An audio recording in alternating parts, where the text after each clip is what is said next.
Hi everyone. Good evening. I'm excited to have another round office hours, and in this one, it's going to be very exciting.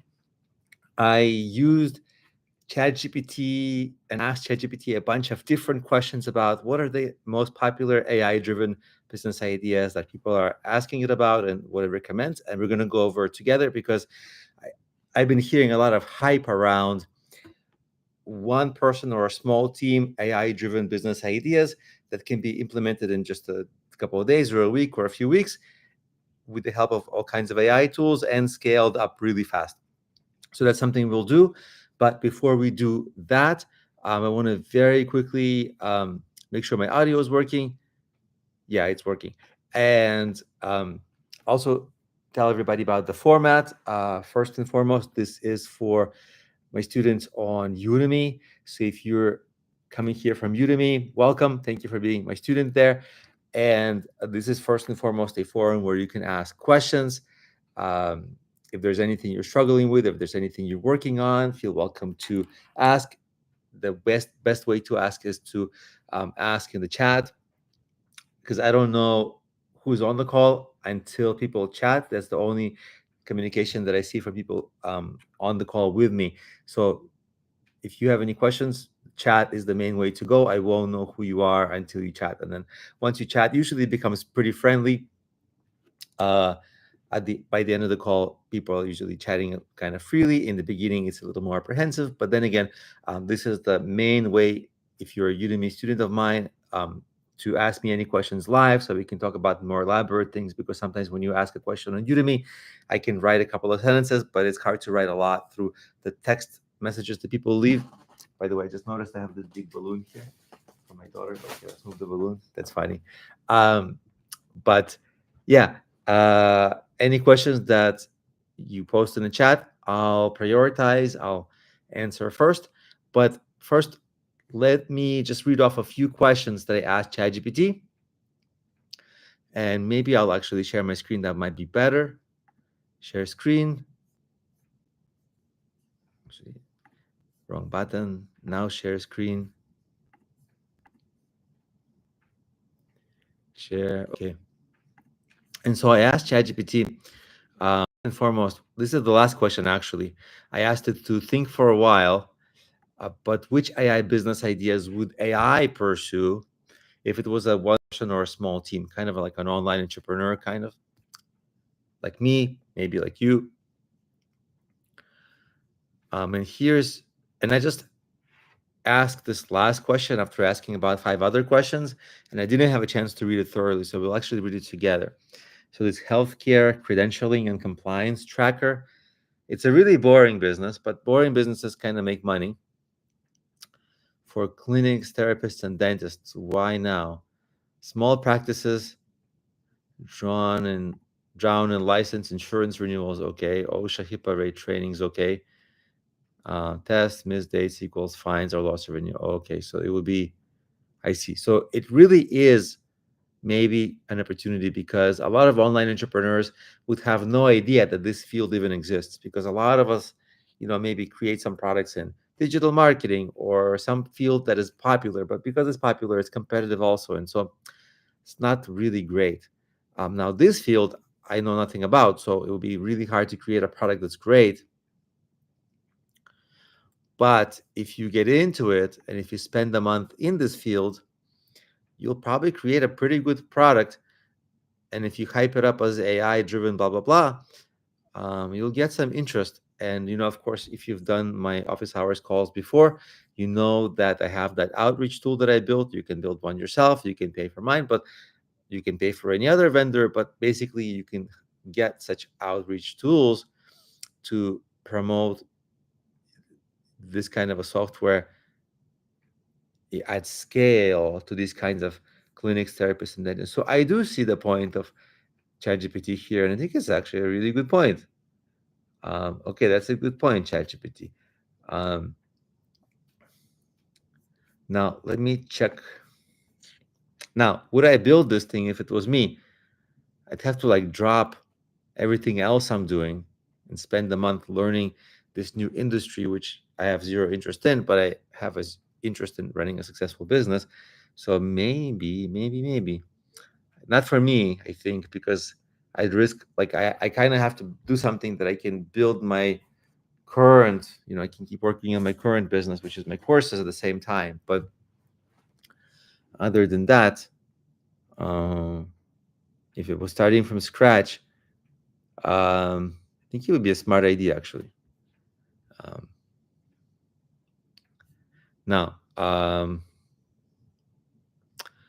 next business idea it said that it would love to do: maintenance triage for property managers. I hardly know what that even is. Routing plus vendor coordination. Why now? Project managers get chaos. Okay, yeah, a lot of messaging, scheduling burns hours. Yes, it does. Who pays the property managers? $1 to $2 per unit per month. Okay,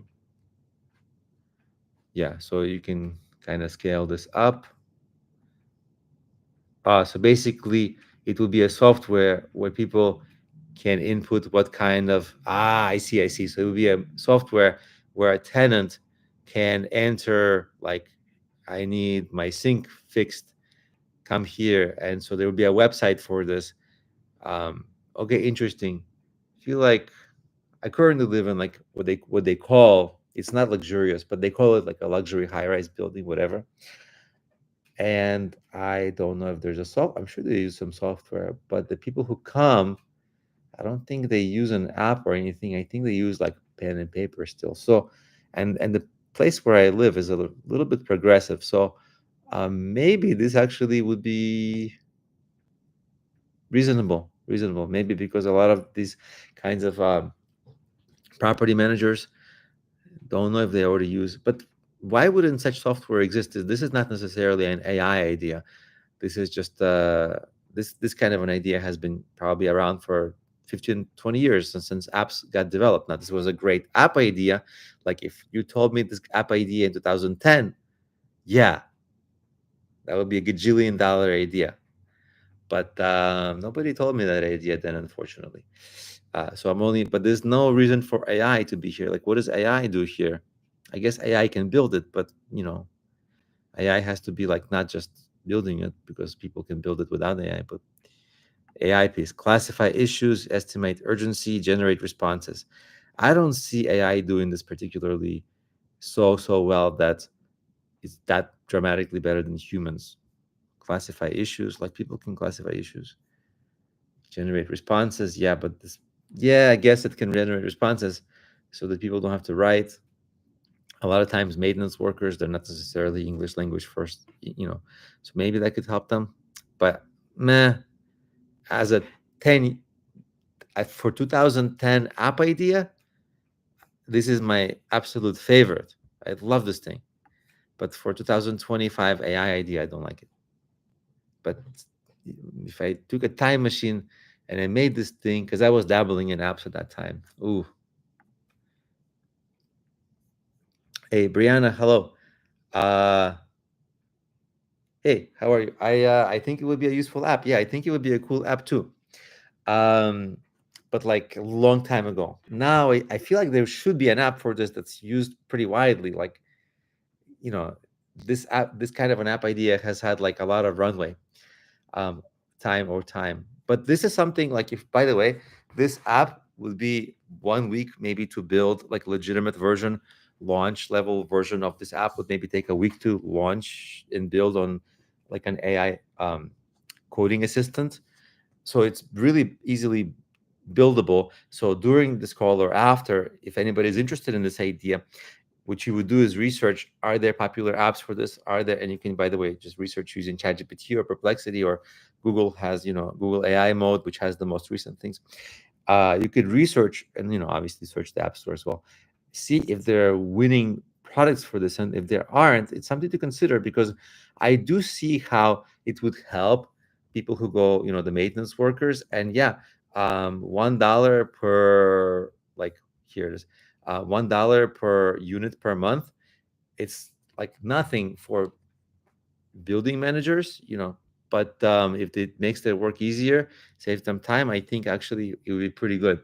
And then if an app like this becomes really popular in the industry and it becomes an industry standard, this is where you really win. um, and you don't have to look at this $1 or $2 per unit per month, because if you really win in the space, there's other ways to monetize. Like there's additional revenue streams that businesses and apps always come up with, but this is just a starting point. In any case, let me quickly check if there's comments. Brianna said maybe it's not structured properly, I guess. Which part is not structured properly? The app idea or the app? Or let's see. I'll come back to the chat. But let's see the third one. Small business agency contract risk checker. And then a bunch of things I have no idea what they are. I know NDA. I don't know MSA. I don't know SOW. Red flags. So small firms sign lopsided contracts and lawyers are too expensive and slow. Yes, they are. What I'm looking for actually is one of the ideas should be how to outsource things that lawyers do, because they are like the most kind of fat, right? Like they charge so much for doing so little work, and it's one of the most replaceable work by AI is legal work. So I'm actually looking for how do I can replace lawyers entirely here or take a bigger part of their roles. But okay, let's go with AI. Who pays? So small firms sign lopsided contracts, and so agencies, consultancies, and freelancers would pay to get their contracts right instead of hiring lawyers. I guess this is kind of what I was talking about. Yeah, and definitely um, I'm trying to read what it said. What it said: AI piece, LLM patterns, rule layer. I guess you'd have to like legitimately make good documents, and you have to be a lawyer to verify that. Um, but yeah, you might get in legal trouble by providing bad legal documents if it's just an app, because sometimes AI like hallucinates and makes errors. So I don't know if you're not a. I would feel like this is a great business idea if you're already in law and you understand what you're doing.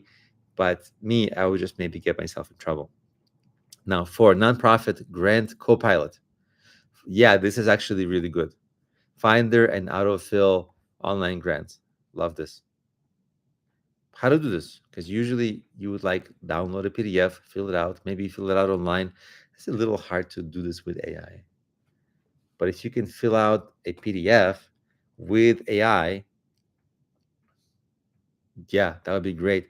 Even better would be to get AI kind of plug into the ChatGPT um, API and have ChatGPT fill out any forms for people. Imagine if you're bored filling out forms online every couple of weeks or a month. We have to sign up for something, fill out some forms. Why? And sometimes we don't know what the fields mean, and we ask ChatGPT. Well, why don't we just create a plugin, like a Chrome plugin that a form filler. If you don't want to ask ChatGPT and paste and copy and paste, ChatGPT can write it in for you, maybe. And similarly, if you have that, then form filler can be filling out grant copilot grant applications. So maybe there's something to this that I really like, because what can everybody use that's not just grants? Because grants is a little niche for nonprofits. Maybe I was thinking for students, scholarship um, application thing, but I don't know. I don't love that. But yeah, something to like find documents and fill out, find applications to fill out, find opportunities to fill out. It's kind of interesting. Maybe in some industry, there's always some grants or this one needs more thinking. Before I do that, let me come back to the chat and see how things are going. Brianna says the platform that is already available is not structured properly because if it was, it could be around for everyone. Yeah, probably it's not getting managed so well. And maybe there's opportunity. So like a really good business scenario is when you enter a big market, but like the business that's winning that market at the moment is a hated business. Like they're not running their business well. And that market is maybe just ripe for the taking. That could be cool. And the great thing is that all these ideas, if we were speaking like 2 or 3 years ago, I would tell you, don't do any of them, because you'd have to, if you're not technical, you would be having to pay like tens of thousands of dollars or thousands of dollars to developers. It would take 3 months. You, it might never even launch, and you'd run out of money before you launch, and blah blah blah. All these problems, and it takes too long. But today it's just so much easier with AI coding assistants that all of these are just like they're. I'm going to invent a word like tryable. Like it's easy to try. Like in the next week or two, I plan to create a mobile app that finds good meme coin investing opportunities. I would never make this, like even though I was a developer back in the day and I developed my own apps, but it would take me so long and I wouldn't love this project. But to try, I could spend a day, see if it works out, you know. So if it doesn't work out, yeah, you don't want to waste a day, but like, do you want to take those risks? The risks you want to take is like lose a little, but have a chance to gain a lot. You don't want to take a risk of like lose a medium amount and maybe win double. Yeah, you can do that, but there's better opportunities out there. Which opportunities are better? Well, the ones that are risk a tiny bit have potential for like life-changing generational change, right? Like millions and millions of dollars, like set your family up for generations. That kind of a, yeah, that's a bet you want to take. And prior to AI, you'd be like, well, yeah, I want to take that bet where is such a chance. I don't know when. Well, now it's possible. So that's like the space. That's why these ideas are like they're very tryable and pursuable, because 10 of them might not work. Or big deal, you spend 2 weeks only or a month. Okay, but the 20th will maybe really, really, really work because the amount of learning and iteration is so much faster. Let me quickly check the chat again. The chat becomes ugly when I look at it because um, the YouTube becomes so ugly. I don't know if you see it, but I see like screen inside a screen inside a screen inside a screen. It's super weird. By the way, I see now there are some people who join the chat. Let me just quickly remind you, if you're joining from Udemy, feel very welcome. Well, actually, first of all, thank you for joining. Feel very welcome to ask any questions you might have along the way. It doesn't have to be about what we're talking about now. It can be about anything you're working on. This is first and foremost Q&A. So I'll interrupt what I'm presenting and we'll talk about whatever you have questions about. But what I wanted to do is have just an interesting topic to discuss at first, which is the big AI business idea. So I'll check in on the chat every once in a while. If people have questions, I will answer your questions because I want to prioritize that and make it as interactive as possible. But let's come back. Sam, hey, Sam, what's happening? Nice to see you in the chat, Sam. Sam has an interesting idea actually with AI because Sam works in cybersecurity and he can create cybersecurity applications with AI and actually approach small businesses selling them applications that will safeguard their business, things like that. And it's something that Sam and I talked about before. But Sam, I don't know if you just joined recently, but I was sharing my screen and I was going over different AI-driven business ideas that ChatGPT said it's ChatGPT's favorite. So let me come back to that. Let me share my screen again. Share screen. And then I'll check in on the chat every once in a while. So let's come back in here. Actually, I thought it shared, but it didn't share. Let me try again. Sometimes it's me who's clumsy, but sometimes it's AI or whoever's YouTube. Okay, so the nonprofit grant copilot. I really like the grant copilot. I like it for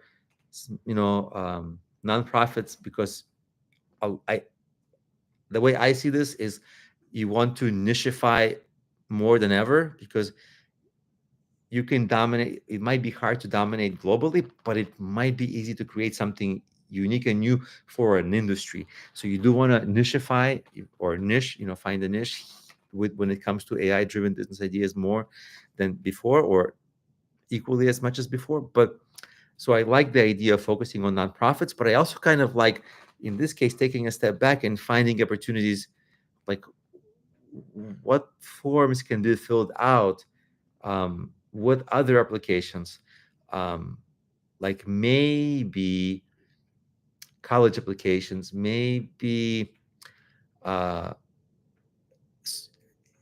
like startup idea incubators, whatever a person might want to apply to. Maybe job applications, right? Job application.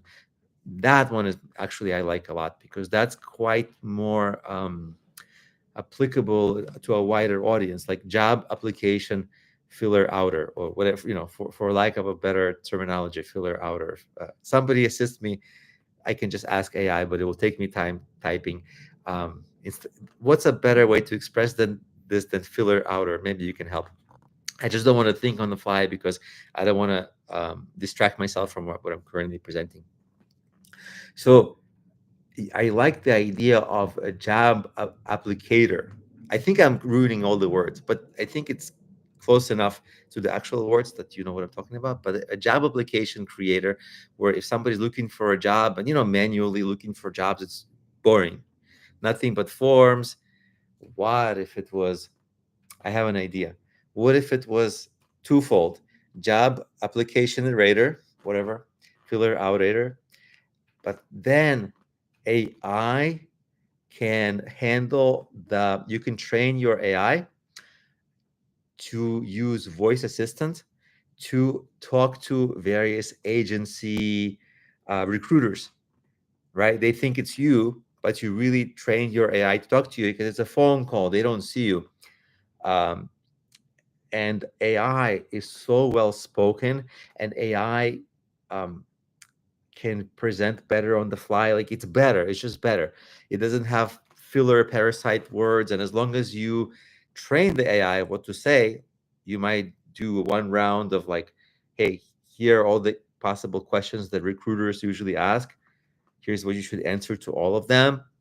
And AI can do that for you to like a pretty good success rate.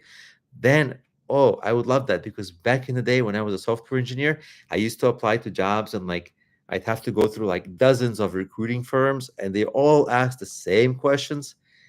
And it was such a boring like process. Like the first round of interviews, right? When you like, of course, you're not going to have AI answer like the last round of interview for you, but the first round of interview for you, or like a phone screen answer, that's cool because you can apply through AI filling out the forms, and then you can have AI handle the first round of applications for you, first round of the phone call for you. Now that is cool. I kind of like that. I kind of do like that. It's a kind of a cool idea because especially for people who struggle with like phone screens, I know I would struggle because I have like a weird accent and I just don't sound very confident on the phone. This is perfect for me because in a phone screen, I would do worse than in person. So it's unfair. And this way it levels, if it's unfair for you, like you're a good professional, but you're not good at phone screens or you don't want to fill out boring job applications, this could be a really big idea. This can be a really big idea because it's so widely needed. So let me check the chat and see what people are thinking about it. Yeah, Sam is saying cybersecurity is expensive. Yeah. Cool. All right, let me come back to I'm curious for people who are just joining these particular business ideas. I asked ChatGPT, what are ChatGPT's favorite AI-driven business ideas? Not like just give me random ones, but what are its favorite business ideas that a small team or like a one-person team can actually execute? Okay, let's go to the next one. Trades manufacturing quick quote engine. Is that really good? Like cabinetry, I guess if you need to compare prices as a consumer, does the AI tell you how much it should cost so you can negotiate better? Or maybe this is for the business owners to provide a quote. But why can't you provide a quote quickly if you are the owner of that business? Let's see, what's the AI piece? Parameter extraction from emails, photos. Yeah, I guess so. It can filter the emails. Suggestion of upsells. Yeah, good idea. But those people should know what their upsells are. They're the business owner. Price sanity checks. Yeah, okay, that's good. Don't love this one as much. But yeah, I don't know about this one. Don't love it. And AI said if it had to pick one first, healthcare compliance, I do like that one. And the property maintenance, I do like that one 15 years ago. There was one that I liked, or I liked the filling out the for online forms, but turning it into, I like this idea of Grant Copilot, but I also like the job interview one. Job interview is like everything job related just makes so much money. Just everybody's looking for a job, kind of, except me. But I'm like a little unusual. Um, Does anybody else have any ideas they want to riff off the current business ideas? I have a bunch more that are in my ChatGPT chat, but I just want to kind of take a pause and see if anybody has ideas that they think are cool, or any like offshoots of the ideas that we already saw with ChatGPT. I'll wait for chat. I'll check back in and look at the chat every once in a while. But let's look at more things that ChatGPT suggested. Let's see. It gave us a 30-day plan, which I didn't ask for, but it's nice. Like the idea. I think I would operate faster. I think all of these have legs. I would build it like day one. I would build it like yesterday, and then I would start using some kind of outreach software to sell. Maybe ask my friends. Ask not just outreach software, but reach out individually one by one, because you do want to have those conversations with business owners so they can tell you, I like this feature, I don't like this feature, but this is a real pain point. And you'll be like, oh, the real pain point. You go back to your AI, fix change your AI created software to fix that real pain point, come back to that person the very next day, and they're like, hey, I fixed your pain point, would you buy this now? So I think, yeah, but I would do this whole thing within the first 1 or 2 or 3 days, and then of course it would take longer because you'd have bugs in your software, but at least you'd be like a little bit more fire under your belly. I don't like the 4-week plan because I like all these ideas. I like them condensed in a week. If it works, great, spend another week. If it has signs of potential, to spend another week, but don't spend too long. I don't like spending too long, because spending too long is just another way for a form of procrastination, and you might be doing something, but like, this is not forever. Like these AI ideas, they're not forever. Who knows what's going to happen in 2 or 3 years? These are ideas that you can create fast, scale fast. In 2 or 3 years, no one can predict what's going to be happening. So this may not last. Jobs may not last. I don't know what's going to last, but that trend, the current thinking is midterm is the sweet spot of where you want to shoot for in your business. And because of that, you don't want to drag this out. Don't want to drag this out for sure. So, and then it gave us some other ideas: licensing, rights tracker, commission. Let's see, Grand Festival Finder. What is this festival? Why is it combining festival?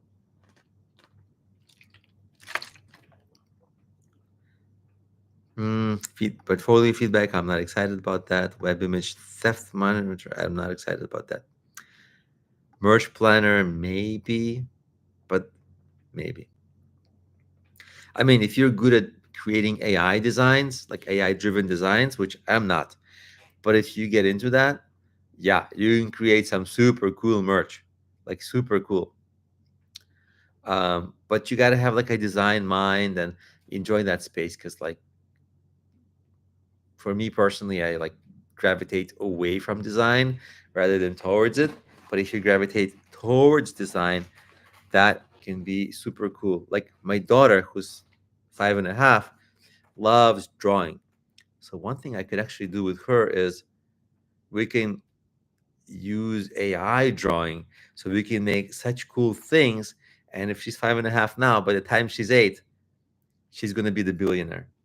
And then I'm going to be like asking her for allowance. Hey, can you give us pot your dad 100 million, please? I'll give you a snack. Weird dynamic. Maybe like 10 years later, she'll like watch this through AI somehow. AI will summarize to her everything I ever said, and she'll be like having a laugh at this thing I said. In any case, how are you? Let me catch up with the comments. Uh, Brianna said, "Hey, job interview is the one to go. So many people are having a hard time." Yeah, I like the. I think out of all of these, the job interview applier, and then having the AI actually conduct with voice the job interview, I really like that one. That one, we can talk about it in depth, how to actually pull it off and how to start it and make it like yesterday kind of a thing. But before we do that and launch this yesterday, let me catch up with the comments really quickly. Welcome. I said, I have an idea on removing HR role in the organization by automating everything through AI. Yeah, for sure, because a lot of the things is like forms, filling out forms. So definitely HR can be definitely streamlined, and then you can use outreach software and sales software to reach out to companies that have HR departments and say, hey, I've got this money saving, time saving HR software. Would you like to buy this? Great idea for HR, because HR is one of the most automatable. I'm making up words on this call, but pardon me. I hope you will humor me and actually vibe with me on my term creation rather than think like, why is this guy making up words? Well, why not make up words? That's not the focus of this call in the least. So yeah, I definitely, I think there's probably a lot of people already focusing on HR. So I would jump on some idea like that, or I would try to create some kind of a new HR focused use case. Now, while I'm sharing screen, I know it's ugly, so I'm going to just unshare my screen and then I'll share screen again later. Um, and then Brianna was saying, yeah, human resource is important. Wouldn't remove the role, but you say I to enhance the jobs. Yeah. And then said auto schema detection or schema drift through AI. Can you elaborate on that? What do you mean by schema? Which, because schema is a word that can be maybe present in like half of the industries. So I'm not totally sure.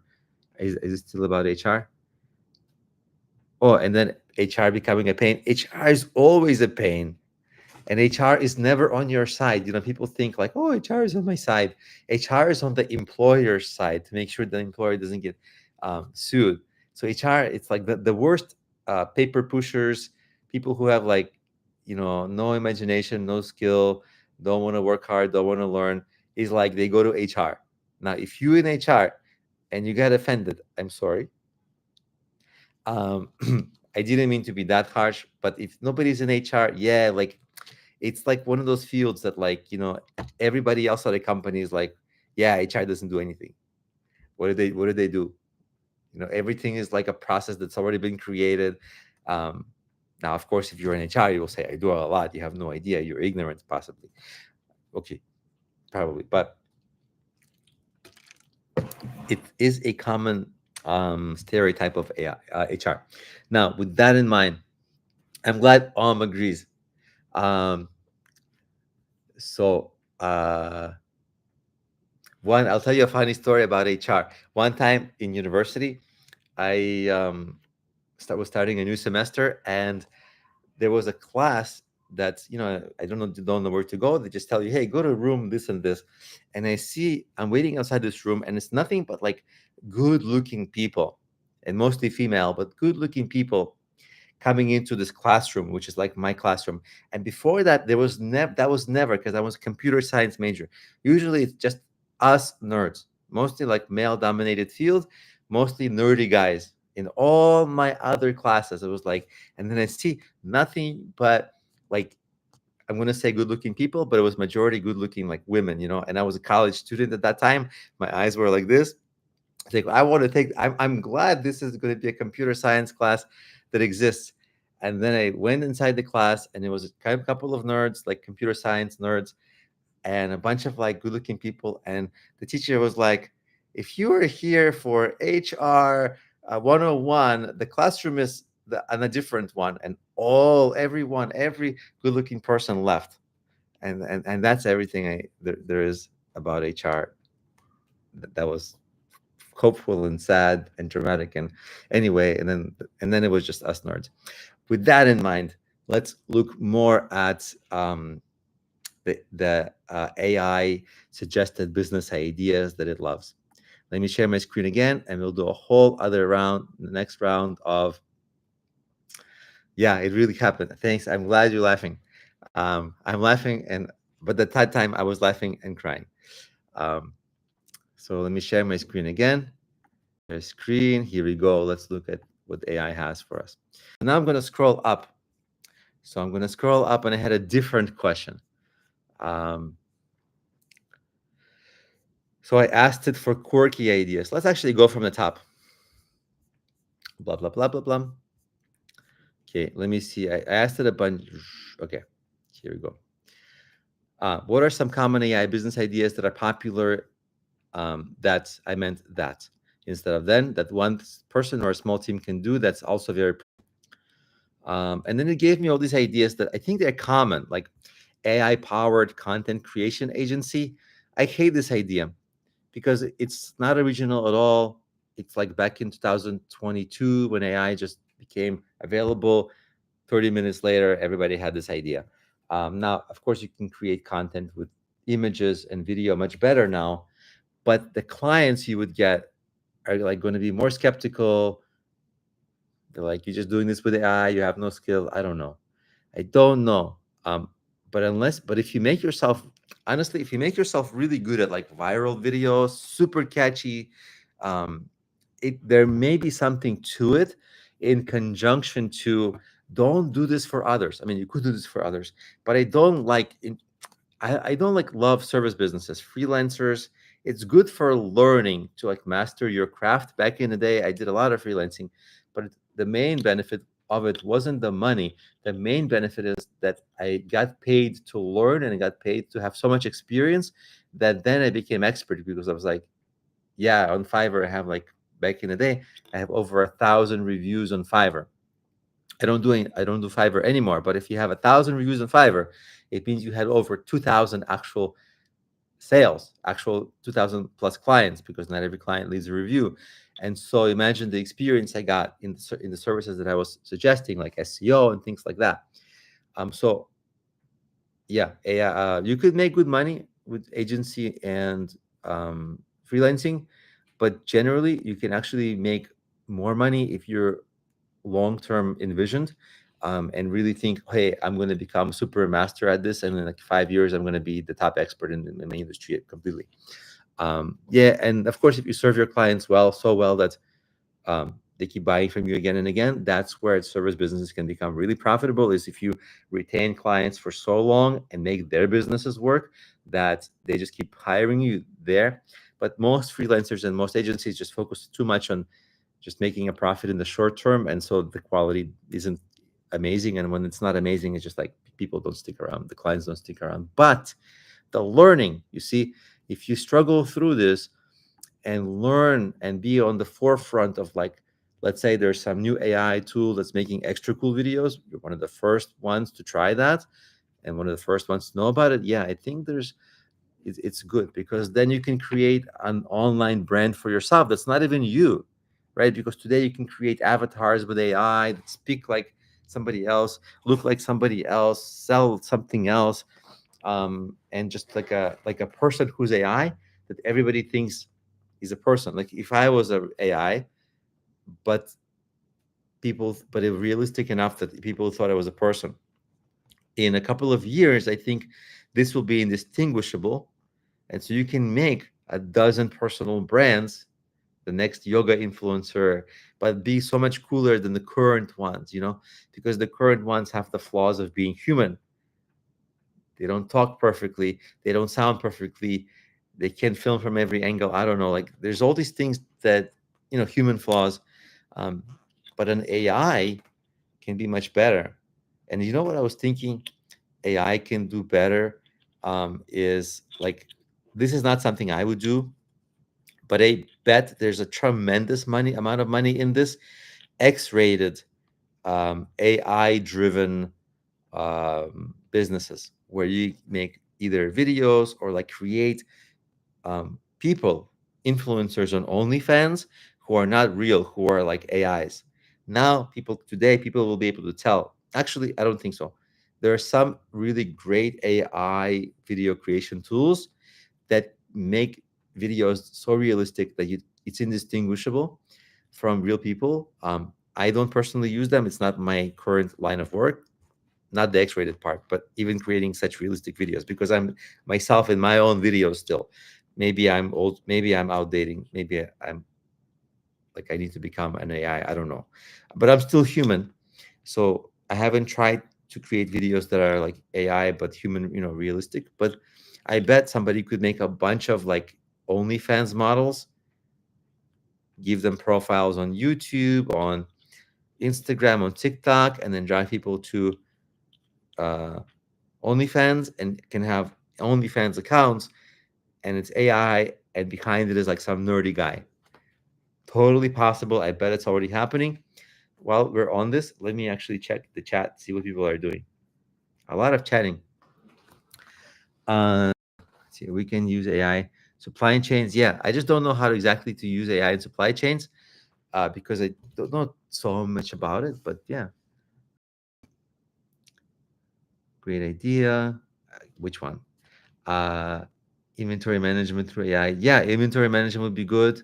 I feel like there's not a lot of AI need because inventory management is like it's a long existing field, and people are like, oh yeah, -1 inventory trigger, order more inventory. Those kind of use cases have been done a lot, so I wouldn't necessarily do those use cases, but something extra. And then Sam says, a quick advice to all the SMB owners: learn fast AI. How can I help you double your income? Yeah, but learn about cybersecurity with AI, fake AI. Yeah, right. Because you need to tell the fake AI. Somebody can trick you that also, right? And then Sam said, my bank says AI has become the best thief. Yes, it's true, because it can pretend to be somebody it's not. Yeah, I think we already have AI powered content creation tools. Yeah, there's a bunch of AI powered creation tools. Um, I only use a small handful of them, and I think I'm a little bit behind. Like, I really need to master them a bit more. But the problem is the time. Like if people have been on my calls earlier, I'm like busy building. I have this B2B outreach tool that I'm making, because the reason I started with my own B2B outreach tool is that any business idea I have in the future, I can use this tool to reach out to like hundreds of companies who might need it. So that kind of a cornerstone tool, that if I have an idea later on, I can reuse that tool. Um, and I can show you everybody how the tool works in the currently.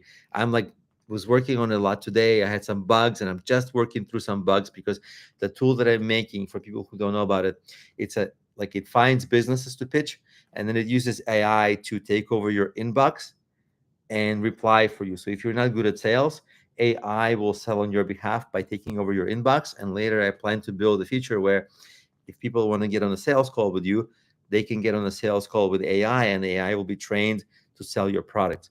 But that's all in the works, but that's what I'm currently building. So that's why I don't have so much time to look at AI content creation tools. But let me unshare. Actually, no, I'm still sharing my screen. Let's go keep looking at, yeah. So I took a long time to talk about this product AI services, AI video creation for social media. Yeah, all this stuff. Do it for others, do it for you. It's not like my favorite, but I can see how if you become really good at it, you can have so many possibilities with a personal brand. Because today a human has a very limited personal brand. It's not like, I can't go on like X-rated things, OnlyFans, other things. Like I just couldn't, I'm me. But if you make fake influencers, you can do any influencership that you want. So you can try dozens of different influencers, and people won't even know that it's not a human. People will think it's a human, and it'd be like you'll be just doing AI influencers.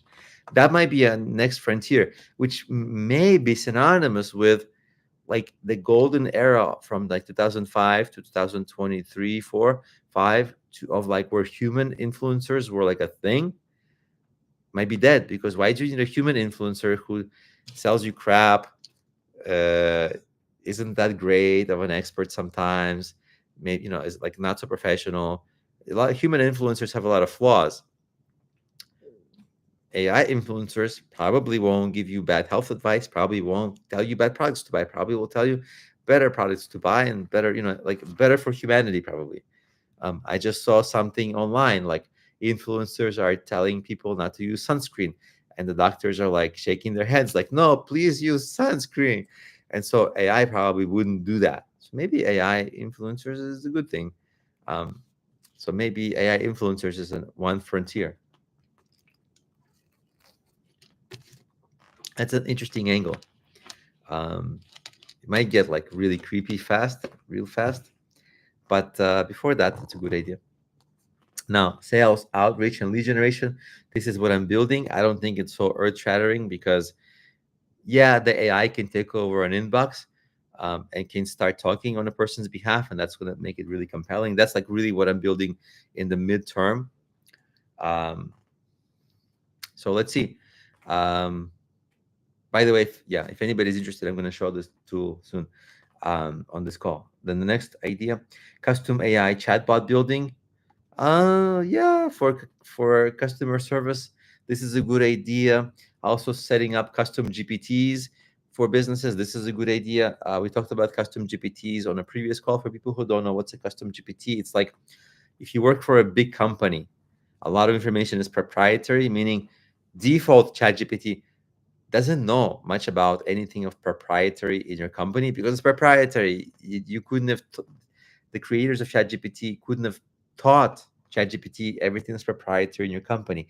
So what companies do is create a custom GPT to teach GPT everything proprietary within their business, and that custom GPT would only be used inside their business, would have all the knowledge of the default GPT plus the knowledge of the custom GPT. So it will be fantastic for internal use, and every employee can have a custom GPT AI assistant that they work with.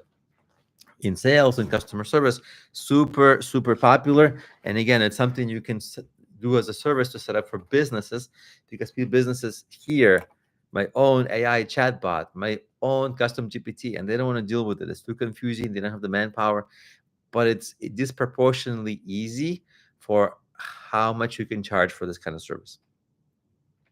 A friend of mine told me that a friend of theirs, so it's again, friend of a friend, said that they charge law firms $30,000 a month to build and maintain their custom GPT. Now, for a law firm, it's a lot of information because it's like a bunch of documents. But yeah, it's still a pretty good. It's just one client. It's not total. It's 30,000 a month for one client, right? So you can scale this up quite amazingly, right? You take the tool that I'm building. In fact, this is one thing I talked with one of my friends about, who told me about this idea. I told him, hey, I'm building this outreach tool. He's like, hey, I want to build this custom GPT business. I'm like, use my outreach tool and get a bunch of clients overnight, or hopefully, in a week, $30,000 a month on retainer, all of them.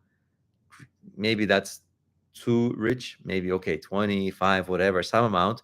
But this scales crazy well. This is $1 million idea per year, because you only need to scale up to like 87K per month to that's $1 million per year. Now, in this call, we're talking about billion-dollar ideas, but if this works for 10 businesses, who's to say it can't scale to more businesses? And then you start hiring a lot more staff, et cetera, et cetera. But yeah, you can get a great head start with most of the work, automated. AI, pretty good. So like if you had a marketing department, sales department, you just use the AI tool. You might need to do a little work to do the custom GPT, but maybe not nearly as much work as before. Let me share my screen and check in on people in the chat. Stop sharing. Let's see. Get me the client, dude. I'll get you the resource and product. Which client? I'm confused. Every time I check back in the chat, I lose a little bit of context of whether the chat are answering each other or me. And if it's me, at which point of my conversation, because I only check back like every couple of minutes. The outreach tool. Brianna asked about the outreach tool. Let me show you. So this outreach tool has been a bit of a headache, because to have AI take over your inbox, like your Gmail, you have to get a bunch of permissions from Google, which I'm like working through, and I'm almost there. And similarly, it was kind of hard. There's like a SendGrid, which is also like an mass emailing service, which was also I had to like work through some bugs, but I'm almost done with all the bugs, and I'm accepting now like kind of beta users. Let me share my screen and let me show you. I'll post the URL in the chat. Nick Hurd. Hey Nick, how are you? I feel like Nick, I remember your name. You might have joined one of the previous calls. I don't remember it too well, so I could be hallucinating. But thanks for stopping by and saying hello. Are you coming from Udemy or YouTube? And if you're from Udemy, which course you're taking, and do you have any questions that you want to chat? Or yeah, let me know. Let me quickly. I'll post the URL to my website in the chat, and then I'll share my screen and show it to you. www is breezysend.com. So the URL is breezysend.com. Breezysend as in sending emails. Udemy, several courses. I love that. What are you working on in the courses, and how can I help you in this call? Do you have any challenges you're working through? But while you're typing, let me show you somebody right before you comment. Brianna asked to see the outreach tool. So let me share screen. So share screen. This is the tool. This is an admin area. So for example, I'll show you. So it's Breezy Send, and it's basically where's the tool? Being a little slow. Whenever this, usually it's actually quite fast. I don't know what's going on at the moment, but usually it's like really fast. There it is. So automate your business outreach. I have a certain pricing that I have, like $49 a month to send a certain amount of emails and have the emails like follow up also. But also I have a bunch of discounts at the moment if people pay with cryptocurrency, or right now it's beta users. This thing might be buggy, so I'm fine with giving discounts. I don't mind.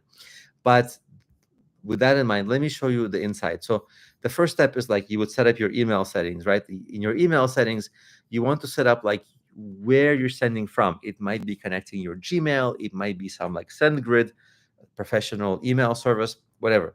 But once you set up your account, let's say you're building a campaign, and let's say like you're creating a campaign like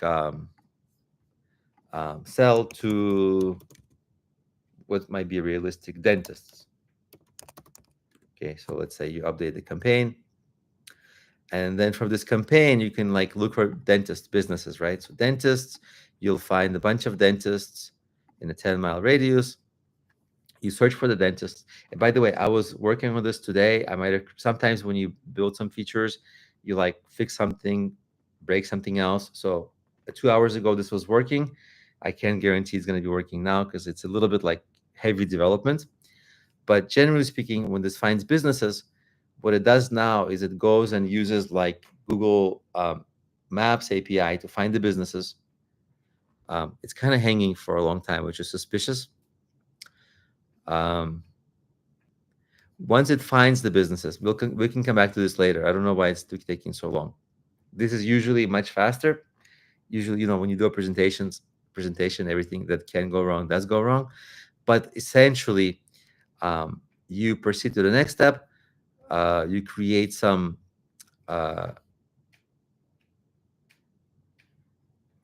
well, this is kind of buggy. So there it is. Okay, so it found some businesses. Let's say check mark. You want to reach out to these businesses. Proceed to step 3. In step 3, this is where you train your AI. Like you train the AI. You might tell it like, we have this discount happening now, or we have whatever. Like one thing I'm going to do, I have this cryptocurrency that I made here, since you can see my screen, and I have this cryptocurrency that at the moment today it's like hitting an all-time high. This is my own token. So what I would do is like I would take a screenshot, because if I'm looking for investors, right, I'm about to start like reaching out to people who are like might be investors or whatever, and then I might tell the form. I might be like, I want to choose this file, the screenshot that I took. It takes PDFs now, so I might have to convert it to a PDF so I can attach it to an email, but whatever. And I might say, hey, I've got this chart, and so you can send images in your outreach. invest today, or at least like explore it now because there's an associated website with that cryptocurrency, etc. Right? Or you can just write it by text, like ABC. Here you can educate your AI, because AI is going to sell on your behalf, and AI is going to create your email template. So you want to educate your AI about quirks and specifics about your business. Let's say we don't do that, just we choose the next step. The next step is to have AI actually write your um, template for you. So you can choose your templates. I already have a bunch of templates that I made, but let's say you want to have AI write it for you. You can do that. So AI will learn about your business, write an ideal business pitch. I'm just going to select something like, I don't have anything. Yeah, dentist pitch there. And then once you have your ideal pitch that you selected your template, it takes you to the next step, automation settings, like how often do you want to have AI reply for you, like every 5 minutes, or like should it wait 5 minutes until it gets a reply, whatever, those kinds of things. And then in step 6, you actually launch your campaign. You literally click launch. First, you want to test your campaign, but then you click launch, and then it says, okay, we're going to send it to the businesses you selected. Now, I'm not going to launch this, but ideally, what I'm making is that you send this, and it's outreach. So you're going to have a relatively small reply rate. It's outreach. Probably we delete, I don't know about you, but I delete most of the outreach emails, kind of spam emails that I get. Um, Hopefully here you create a unique pitch that's compelling, that doesn't get deleted. But whatever the replies you get, you can either yourself answer those emails or have AI take over your inbox. Now, the part I'm stuck on is having AI take over your inbox, because that part is really, really hard. You got to get so many permissions naturally, because Google doesn't want you to be a spammer or doesn't want you to be a scammer. They're really careful about that. So I'm working through the Google, like they have a human people, actual humans, go and check your app to see if it's like legitimate and all that. So it takes some days to get this approved. So that's why it's taking me, like, I have minor bugs, but also like the approval process is very clunky. But I'm almost there. And then, yeah, then you can just like look for more businesses, right? You start with dentists. You might look for different geographical area, maybe a bigger geographical area. Maybe you look for different industry, like instead of dentist, therapist, physical therapist, etc. But that's the tool. I'm going to stop sharing for a second. If anybody, um, is asking, is local server? It's not a local server. I mean, I built it and hosted it with Replit, which is an AI coding assistant. But people can they can use their own email. Like if you have your own business email, you can plug in your own business email, or you can plug in your Gmail. So there's a few options. All of them have like some technical setup, but it's not, it's mostly a problem for me to configure the AI to work with your email. It's not a problem for you. But if you'd like to use this tool, um, I'm going to drop my email in the comments, in the, yeah, comment. alex.genadinik@gmail.com. So send me an email if you like that, to use that tool. I have a whole bunch of discounts available. No pressure.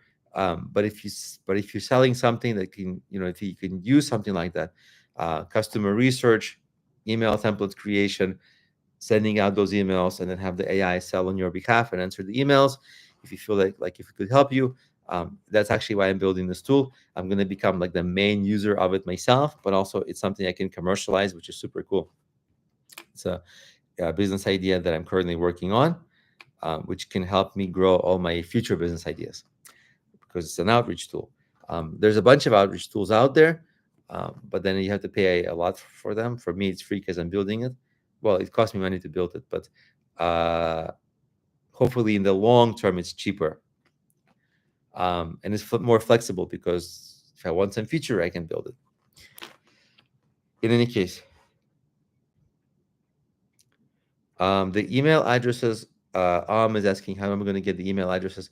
The email addresses is actually, they're publicly available. So like, for example, if you're selling to dentists, every dentist, their email address is available. They want people to find their email so that people can email them to become their clients, right? So It's very easy, and the tool actually gets their email addresses. Let me show you. I'm going to share my screen again. Hopefully that stuff is still on the screen. So here, this is the sales page. So here I am. You see right here in very small text. It might be hard to see, but when you find the businesses and you can scroll a bunch of businesses, a lot of them have an email. See? Now a lot of them don't have an email that's public, but that's okay because they may be present on social media, on Twitter, etc. So soon I'm gonna, not now, but add the ability to message people on LinkedIn or Twitter if they have that available. But yeah, a lot of them have this info. You see, this they have the info, the email address available. So all you have to do is just it's already there for you. All you have to do is just email that email. So that's how.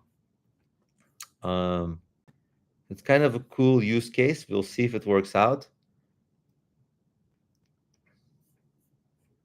So this, I get the information from Google Map API and it gives it to me.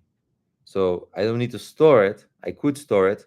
What this tool does is it stores people who you reached out before, and it tracks replies, and it tracks so you don't email them twice. But if you do, it's not the first initial email twice, but a reply instead.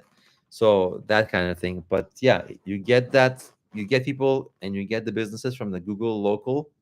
If it's local businesses, there's also a way to search for like influencers. Like let's say you want to pitch influencers or podcasters, like, hey, invite me to your podcast, that kind of thing. There's also a feature for that, but for the most part, it's like reaching out to small businesses. So that's that tool, and yeah, making it available now slowly. It's like in beta, and some things are buggy, and it's kind of like I fix one bug, another one comes up, whatever. But yeah, it's happening. Now let me share my screen and let's continue looking at different business ideas.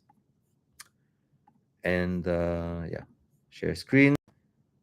All right, let's see what AI has to say. Micro software as a service, AI products, recurring revenue, high scalability. Okay, what is it talking about?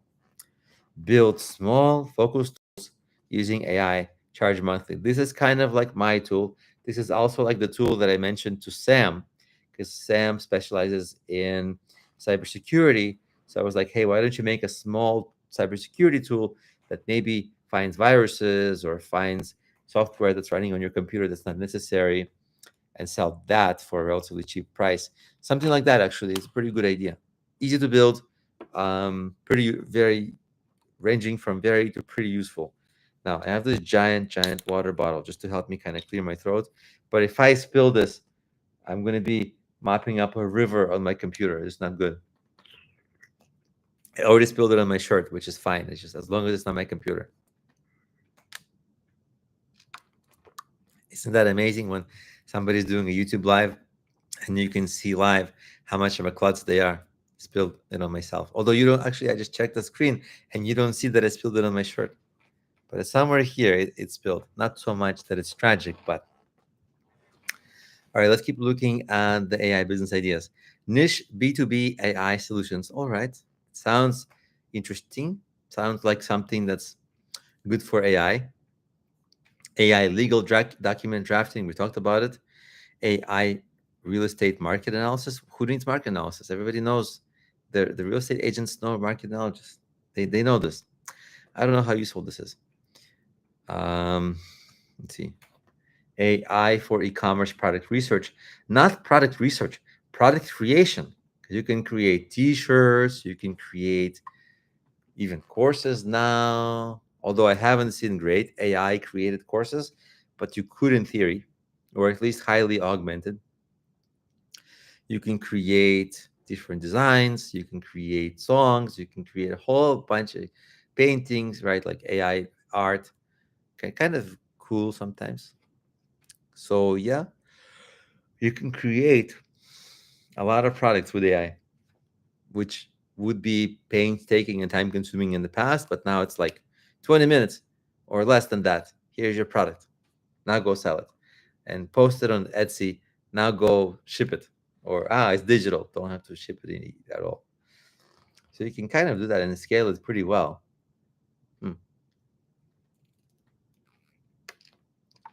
Like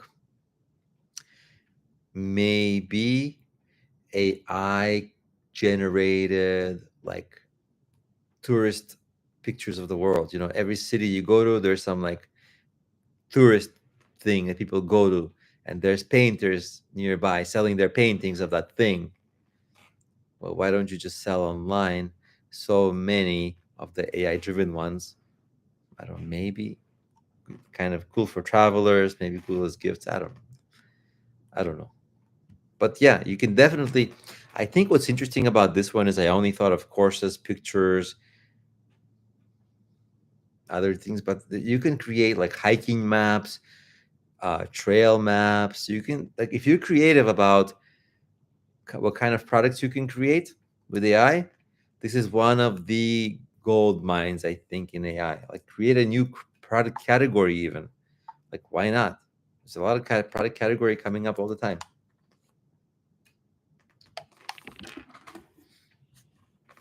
So let's see. Let me check the chat and check if people are having questions. Um, let's see. Sam says, Alex, or any of the folks, how to get help from Google? I don't need an AI agent. Don't need or need? Sam, can you elaborate? Yeah, I also need to elaborate. I have an issue with my Gmail that I cannot find anyone at Google to help. I get a lot of AI generic answers. That is, yeah, I think that's a problem with Gmail in general. Google is the number one worst place to get customer service. Very often, it doesn't exist, and if you do get customer service, it's possibly even worse than it's not existing, because 20 hours later, they send you to some hurdles, you do some tasks, and then they tell you, it wasn't possible, it's not possible. Okay. Or they send you more and more. It's like, one time I had one ad account banned, and I had to contact Google support, and it took like 7 months, and it's still not resolved, and it was such a time suck. So actually, not being able to contact Google support is better than being able to contact Google support in many of the cases. So if you can't, or if you quit with Google support, thank you, lucky stars, because they are so horrible. They are really so horrible. Number one worst customer support company that I have ever come across. It's like, as soon as it's like Google and you have to reach their customer service, you might as well kill your job or career or whatever you're working on as an entrepreneurship project. Maybe I'm exaggerating, but like, because you're never going to succeed with Google help anyway. With that in mind, let me drink some water and we'll look at more business ideas.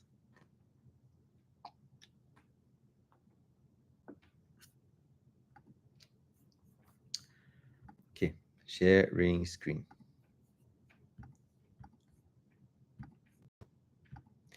All right, so we got this niche B2B AI solutions.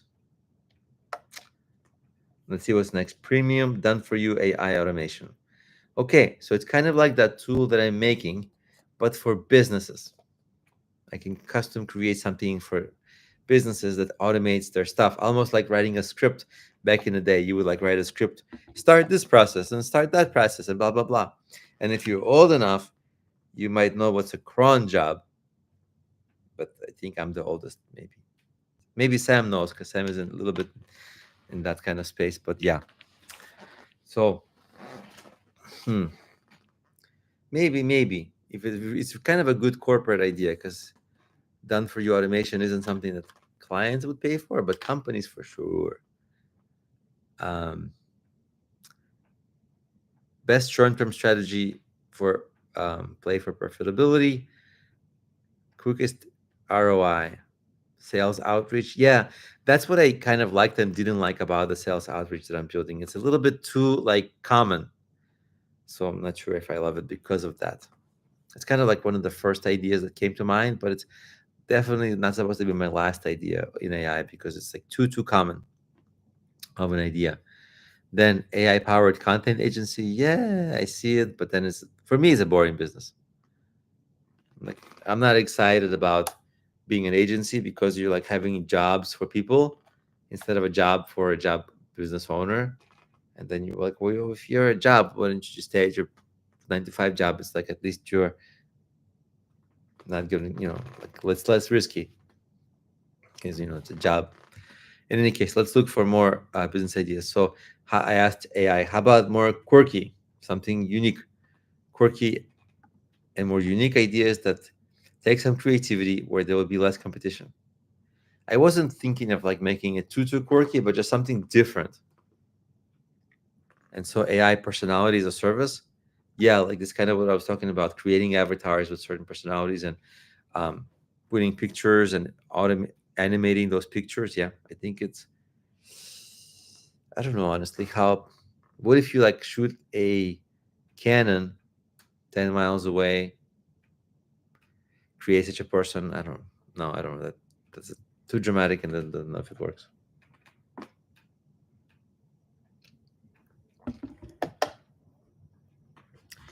AI dream to story visualizer, dream to story. That's cool, but then how do you remember your dreams? They always disappear. Type in their dreams.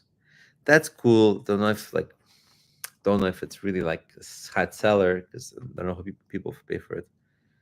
AI nostalgia machines. There was somebody on previous somebody on previous calls who had like a bereavement business. So it could be interesting, but somewhat of a smaller niche. AI brand mascot that evolves. A coffee shop's AI mascot could comment the customer photos. Yeah, it may be good for branding. Maybe they don't have a mascot, they're like building. I don't know. It kind of, I can see it. I don't see it such a huge gajillion dollar idea, but yeah, I can see it. AI micro movie factory. Yeah, customers should submit short clips. AI generates a video with voice acting. Yeah, I can see it. It's useful now, but also still maybe a little clunky, a little bit mass produced. AI fortune teller. This is great. Like for people who already lie to the others and tell them the truth, AI fortune teller could be great because you can lie to people in mass. Why did you become a fortune teller? I just wanted to lie to people. I don't know. Now I'm like talking about the fortune tellers negatively. Now earlier in the call I was talking about HR negatively. Sorry if I'm offending your job. I didn't mean to do that. Just for the sake of humor. Now, next business idea: AI urban legend and myth generator. I think AI is scraping the bottom of the barrel here. I don't get it. I don't get it.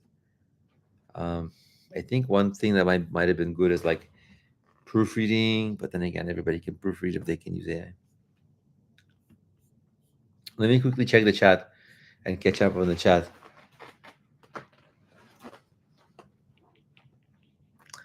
Employees are lazy. Yeah, I paid these fools for Google Workspace for the Gmail. Yeah.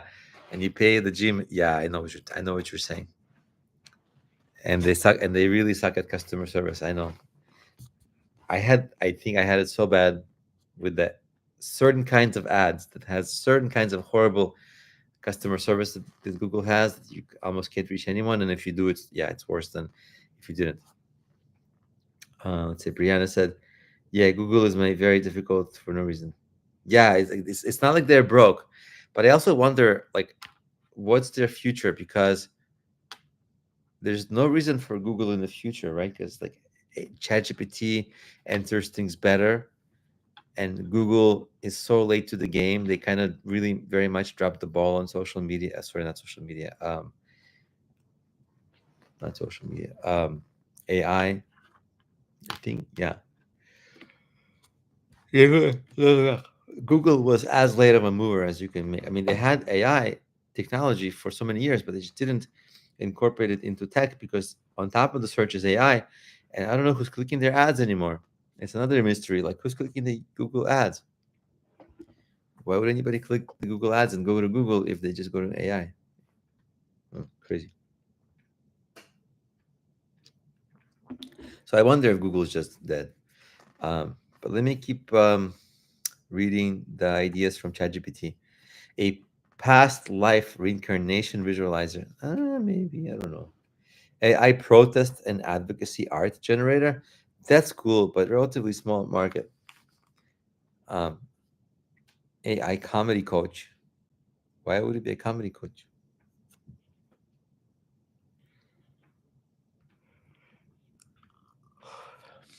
I was thinking, oh, this is coming later. So then I asked it, oh, AI would pick number 3 of these. Let's see which one was it. Number 3. Nostalgia machines. That's not the one I picked. Why did it pick number 3? Reviewing contracts for small businesses is expensive. Maybe the contract filling out. Okay. 1, 2, 3, 4. Lightweight creative project planner for juggling multiple works in progress. I didn't love this one because a project planner is an easy thing and people don't pay for that a lot. It's like that's a hard one to sell from, to sell, I think. Now, if you have like some enemy and you're like, okay, I think I'm hallucinating a little bit. I'm imagining some other business idea that I had or some video that I watched earlier. I think that was like a little hallucination. I was like one train of thought and another train of thought and a video game that I played and I spaced out because it's a little late here, 9:46. I'm like, where does the train of thought come from? That's strange. Strange moment. Um, Let me wake up a little bit. Let's see what is happening in the chat.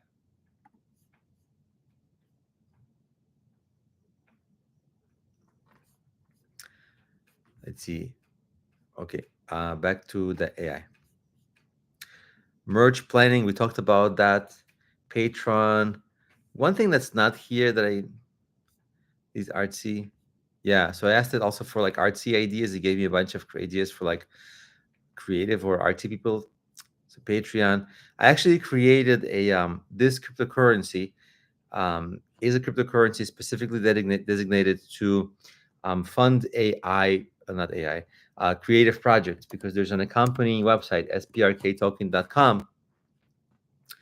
And here, and I'll post it in chat as well. And this is where, like, if you're a creative person or if you're an entrepreneur, you can use this to fund your projects with cryptocurrencies. So for example, you can create your projects, you can hear some projects, view projects, you can post your own project, it's free.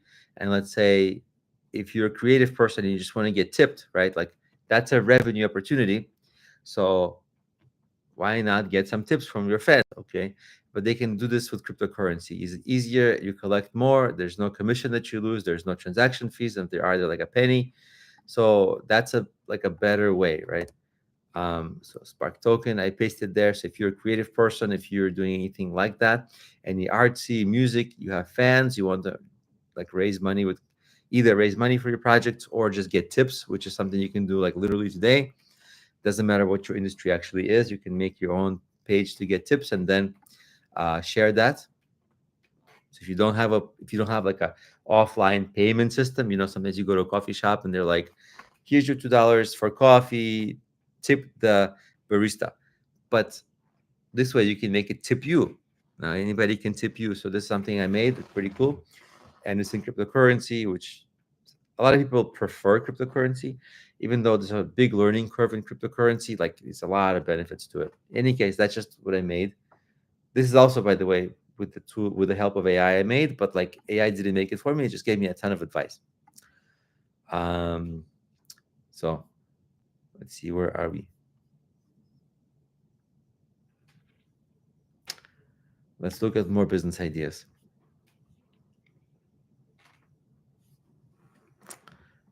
I said, think for a while. Which business ideas are your favorite for a small team? So this is it. This was I covered that in the very beginning of this call. So we're out of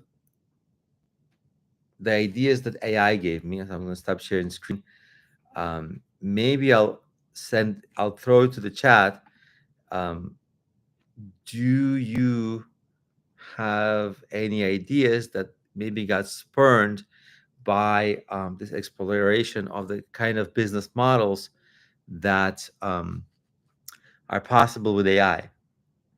And by the way, if you're new or if you're my Udemy student, I actually have a business model course. Let me get a free coupon so I can give the free coupon to everybody on this call as a thank you for joining. Business strategy and effective monetization models. No, this one. Okay, hold on. I'm going to get you the link. I'm going to have to make a free coupon. So the first 100 people get in for free into this coupon. Here's the link. It's a business modeling course.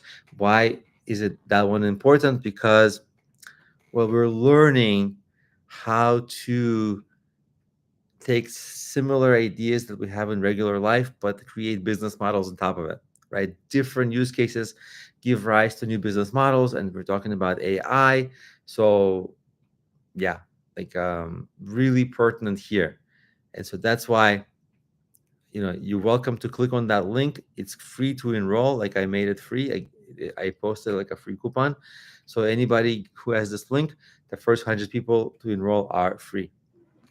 And usually the way these YouTube lives work is there are fewer people who watch it live, and there's a lot of people who watch it after. I don't know why it works like that, but it's been working like that. So if you don't want to lose out and you want to take that course, I recommend it. It's actually a new course. I launched it like 10 plus years ago, but I refilmed it, I believe, earlier this year in the spring. So it's a pretty new course. It talks about some pretty new business models and business model generator, like blah, blah.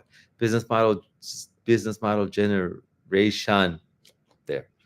So it's kind of useful also. Like I use the ideas from that course all the time. Let me toast with water. They believe they call this a teetotaler, but worse because it's just water. Right. So um, these are the business ideas I had. I had this idea for an app that I mentioned earlier. You can steal my app, I think. You can steal my app idea. And I'll show you the app idea. I'm going to share my screen. First, I'll explain it and then I'll share my screen. So there's a lot of like meme coin launches every day, dozens. Like it's super easy today. And a lot of these have like a 1 hour to 24-hour life cycle. People launch that coin, it dies, then people launch a new coin, never touch the old coin again. This is super risky. Whoever invested loses money, but then these coins can sometimes go like 5x in one day. So it's crazy, crazy, crazy volatile, crazy, crazy, crazy, crazy risky. Perhaps the most volatile and risky asset class there is, but that could be something that makes it super compelling. If you don't have a business idea, you don't have a business idea. But if you have a business idea, okay, you want to hey, cool. Brianna enrolled. Thanks for enrolling. So yeah, so if you have a business ideas, you want to kind of go there. So okay, now I'm going to show you a website that sort of shows you new launches.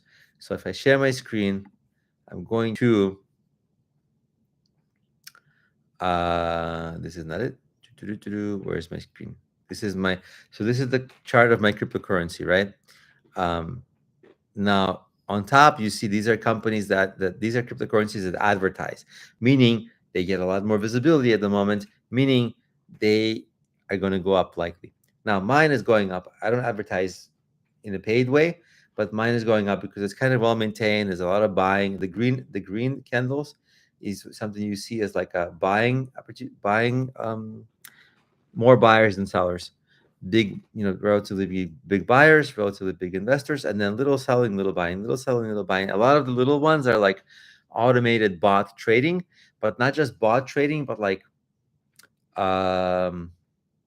humans too, because look, if it's like buys 66 and sells 13, so that's like really good ratio, right? So that means it's going to keep on going up. So a lot of these is automated bot trading, but it's trending up, which is a really good sign, because to get these sales, early investments, I had to tell people about it, get people to invest. Here, this is actually the chart that's going up and to the right is purely AI. So if this keeps going this way, this is going to be fantastic for me, obviously, because it keeps on hitting like every couple of days. It's a new all-time high. Right now, even it's a new all-time high, like 1584. And I have a Discord 1584. It used to be 1,585, so we're not at the all-time high yet, but we're just about there. This was earlier today, just a couple of hours. So as you can see, it's like really, it's been a good investment for people. If you're on this call, of course, you're always welcome to invest as well. So far it's been a good place to put your money. I'm gonna actually just get you all the information for how to get onboarded onto it, like what's the mint address, etc. I'm gonna paste the video about it in my chat. Let me just quickly find it, and you can also look at the timestamps of that video so you don't watch unnecessary things that you don't need. But this is going to be here.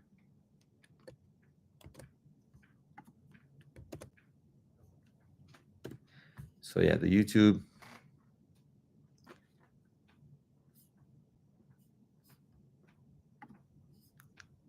This will be the video.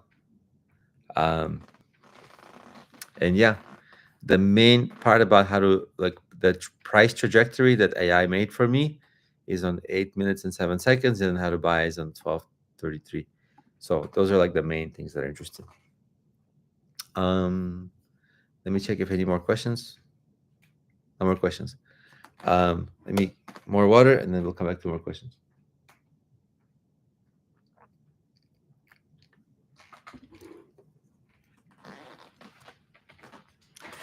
Okay, so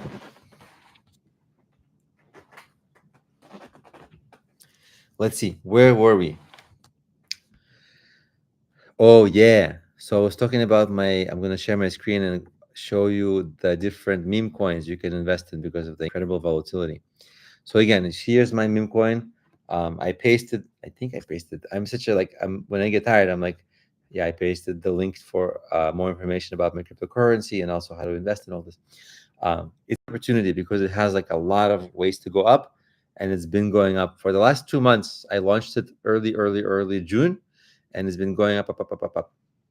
In any case, what I was going to show you is the meme coins. So when people, I don't run ads on this platform yet, but I plan to in the future. And when people run ads, you see, you can look on top, like 1,500 here, 2,300 here. This 2,300 is me. They just like, that's the amount of ad and promotion they bought, which is really significant for this site. So if you look at it, you'll see probably a chart that's up and to the right. So let's see what's happening here. This just launched. It's like a new launch today. Right now, on my time, it's like,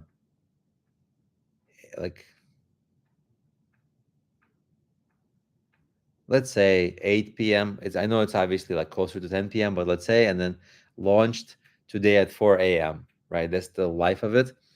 But a lot of people traded it. Where's the? It's 32,000 people bought it. Compare that to mine. Mine is just getting rolling out, kind of like 66 people bought it and 13 didn't sold it, right? So it's just like, yeah, it's like maybe 4.5 to 1 or 4 to 1 compared to, let's see, what's the buy sell here? Double, right? Or not even double. The buys are not that much. So mine has a better ratio of buy and selling. Ratio doesn't really matter because the total dollar amounts matter more, but just a metric for us to explore. But this red candle at the end is very scary. But let's say if you don't get scared of it, and it goes up again, well, you're going to make money from, let's say, 1.99. So 2 cents of a penny goes up over 3 cents of a penny. Okay, 50% return in 24 hours, not bad. Maybe it's less than 24 hours, but also I return. Like, I don't get killed in some, like, difficult, like, risky cryptocurrency or whatever.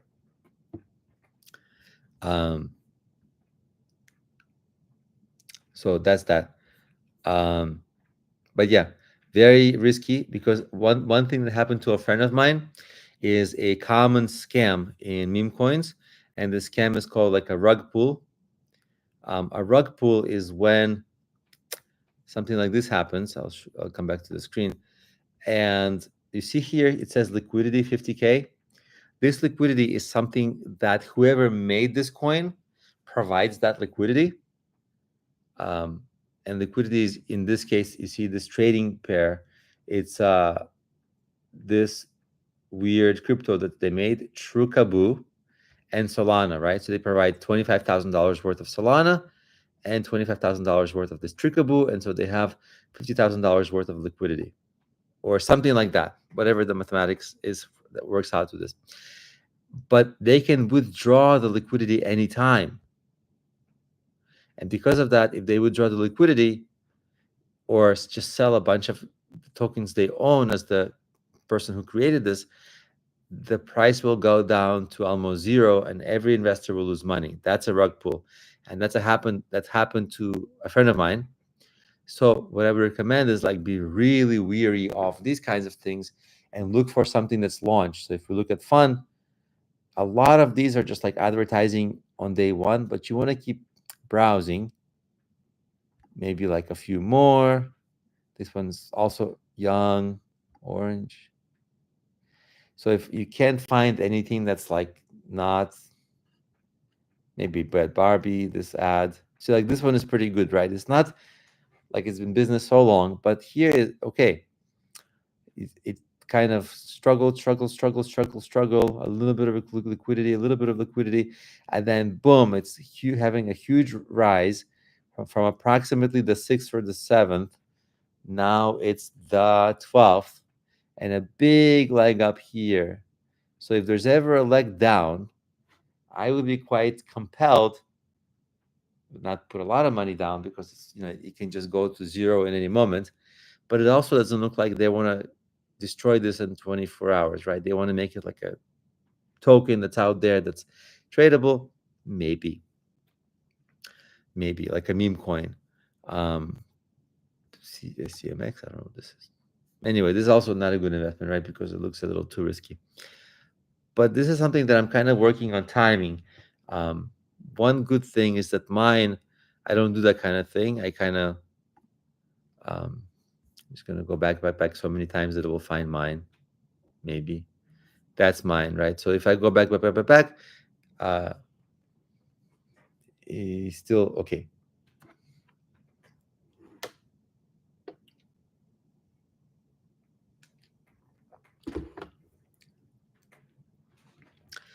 And by the way, ChatGPT made a model for me for when this can go to like a penny, 50 cents, or $1. And it's actually not that hard, because you see I have outstanding. This liquidity pool has like $10,000 worth of liquidity I started with. Another liquidity pool I have that has like $4,000 or $5,000 liquidity pool. Well, actually $17,000, but I only had to put like less of my own money.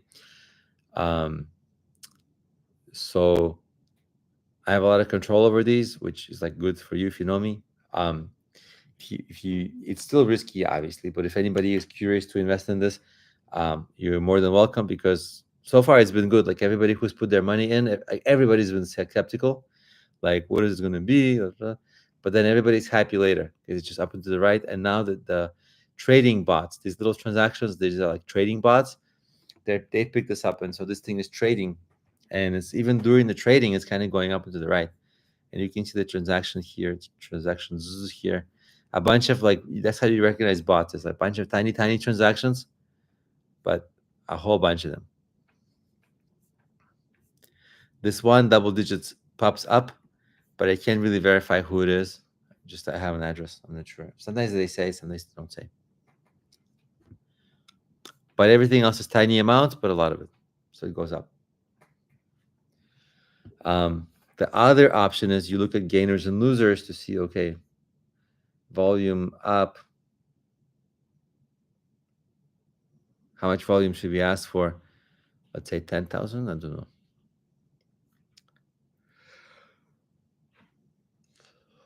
Let's see what's a good.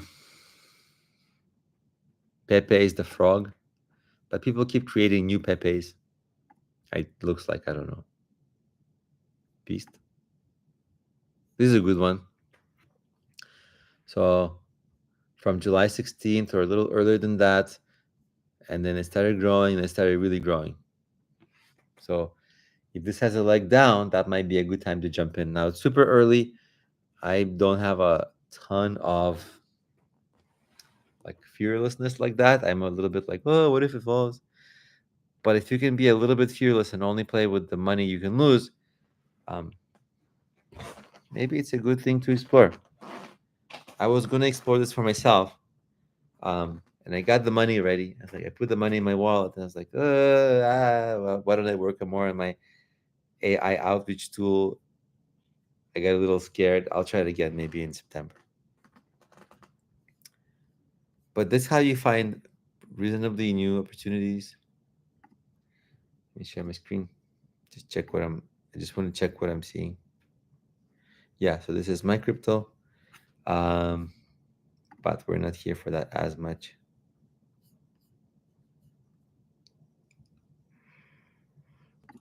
Whew. How's everyone doing? People stop chatting. Is everybody tired?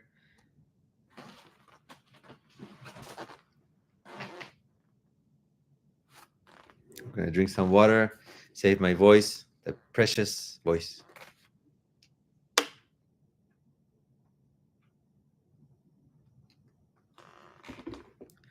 Right, so what I was gonna explain is that just like I was just showing the meme coin volatility and which ones not to invest and which ones to invest, what you could possibly do is what I'm actually thinking of doing is creating a mobile app that like lets you track some of the investments, some of the um, ticker symbols of the cryptocurrencies, but do some kind of a unique quirk to it with AI. Now, I'm not sure which quirk I would do with AI, but certainly I can have the AI talk to Germans, talk to different people, from different cultures, countries.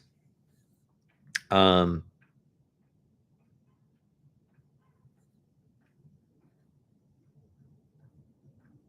but I don't know if that's really like a great use case. It's okay.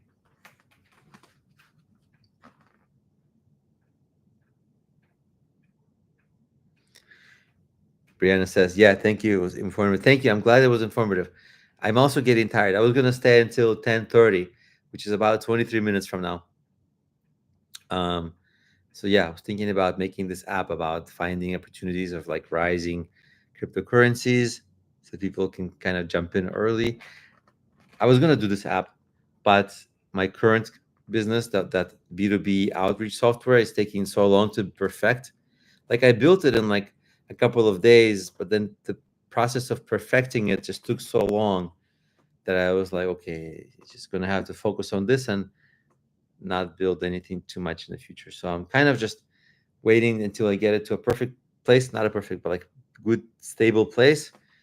Um, and then move on to the meme coin app idea where I like show the rising meme coins and use that app to actually, I was actually just going to use that app to plug my own cryptocurrency.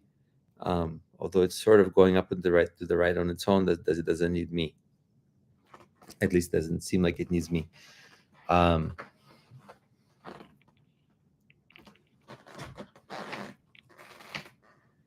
Brianna says, "Are we allowed to email you?" Yeah, of course.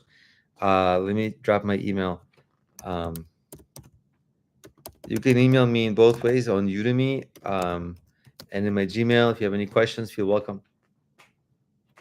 If you want to follow me and chat on Twitter, I'm kind of a little bit active on Twitter. I don't post very often, but I I lurk there. I read a lot of tweets. So if you want to say hi on Twitter, it's good. Um, see what else. That's pretty much all I'm active in. Um, what kind of things are you working on, Brianna? Are you working on a business or like an online opportunity or something where you're upskilling?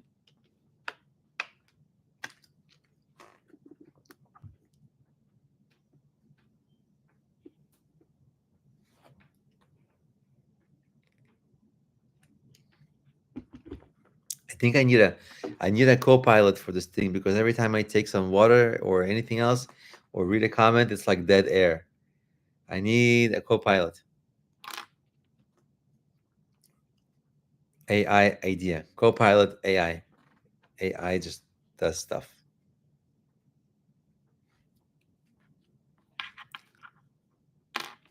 Let me take more water. I gotta hydrate. So I think we've kind of exhausted the business ideas from AI. One thing I would really think would be cool if we let it, if we let the ideas sit there in our minds, and maybe I plan to have another office hours like this, maybe this coming Tuesday, maybe two of them next week. Let me check the calendar because I'm actually moving. I'm moving states on the 22nd, so that will be the next Friday. So I will probably be busy next Friday, but let's see. I may or may not do one this Thursday. If I do one office hours call like this coming Thursday, then maybe it will be kind of a short turnaround, and we won't forget, and we can discuss different business ideas that maybe we got after this call. Because a lot of times you look at business ideas, brainstorm, and you go sleep on it, and you come up with something for yourself. So make like and you can do AI business ideas in two ways. You can do AI business ideas, something you can make, but you can also just use AI for something kind of already that's made, but to shorten your development time to by using AI coding assistants, which is what I do. Now we have two comments. Let me quickly read it. Brianna says, I'm more so learning about AI as much as possible so I'm informed and be ahead. Yeah. After learning everything that I need, I will create something. That's a good idea. I would really recommend jumping on it because it's such a rapidly evolving field that honestly, like it's so hard to know what's going to be in a year. Usually, um, it's not so dire. Like a lot of times when I'm in my like online world, on my online world tells me everybody's going to lose their job because of AI.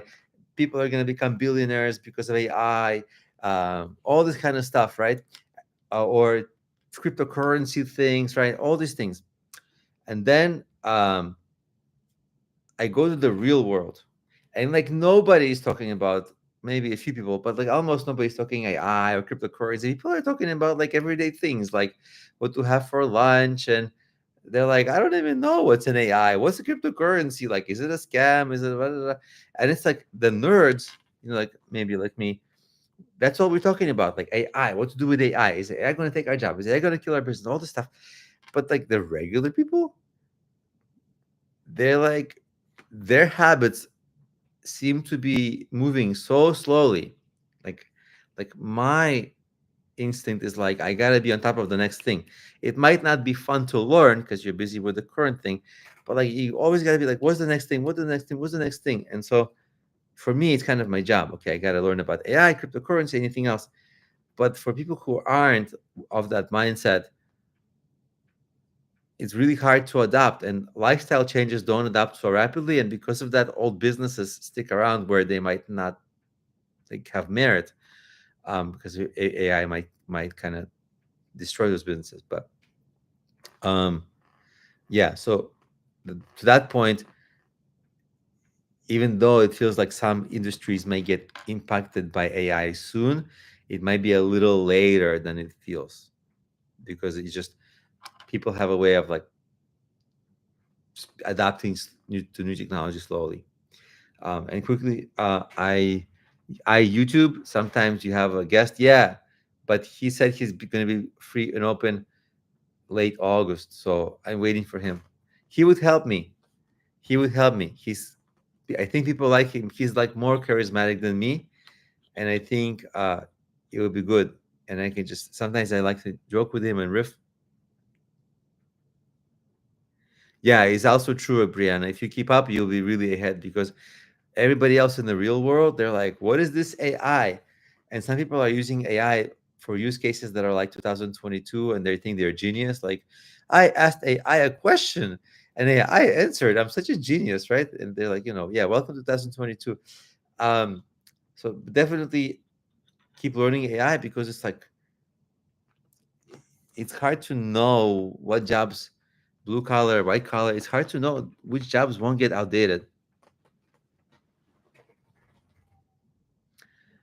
People used to ask me all the time, like, hey, Alex, what's a good business idea? Today, I honestly just don't know. Like, because some of them just kind of rise and drop pretty quickly. So,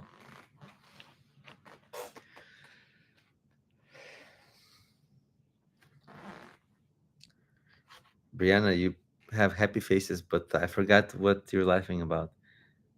I went over like a bunch of things, and I'm like, I wonder what is this. The happy faces or the laughing faces are about. Let me quickly read your comment. They have already started with jobs. They are starting to hire people that know how to function and work with it. Yeah, it's true. That's the thing. I made this video recently that like instead of there's some people that I hire like freelancers, but instead of like not hiring as many freelancers, I hire, well, don't so much hire, but like I do more things myself. All these projects that couldn't be feasible before are now feasible. So maybe people will just do more. Maybe that's a little bit like I don't know, maybe wishful thinking, because to do more is hard. So like people would need to hire like other people to handle projects,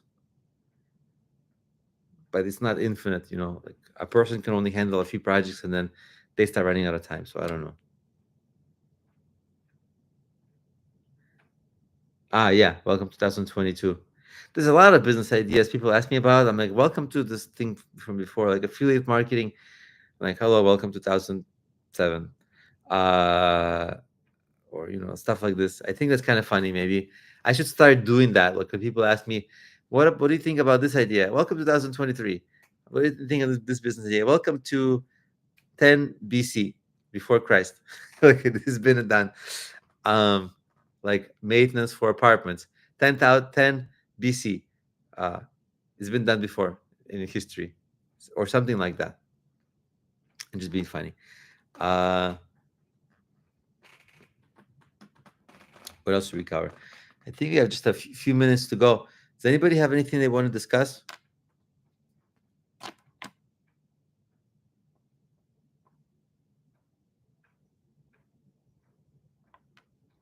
Super. Yeah, yeah.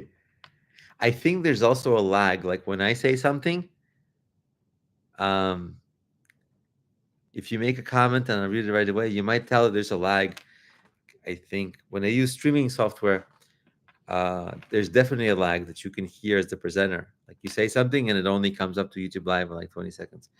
I don't know if it's happening here, but like, whatever. I also don't have assistant. So, but I will tell my assistant to come back. He's not my assistant. He's like my co-founder, kind of. Except he's not a co-founder because it's just mostly my business. But he's kind of super helpful, and he's really good at the. At first, it was a little struggle, but then got really good at handling, coming up with topics for the calls. So,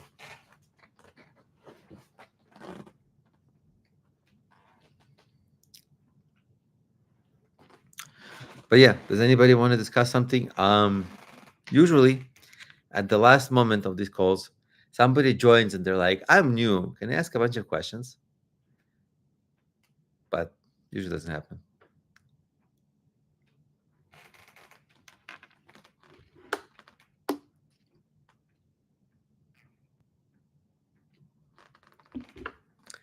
All right, since we're kind of quiet, should we wrap it up? Do you think?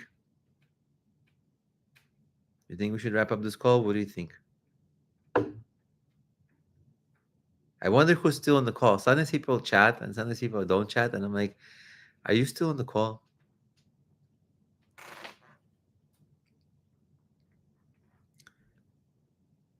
Does anybody have any fun plans for August? It's like a lot of like people taking vacations. I'm personally moving. I'm moving to Pasadena, California. Does anybody live nearby there? That would be kind of fun. If you're watching now, or if you watch this in replay, and if you know Pasadena, California, and if you're not far, that's kind of cool. So, yeah, and I don't know anything about Pasadena except the place where I live.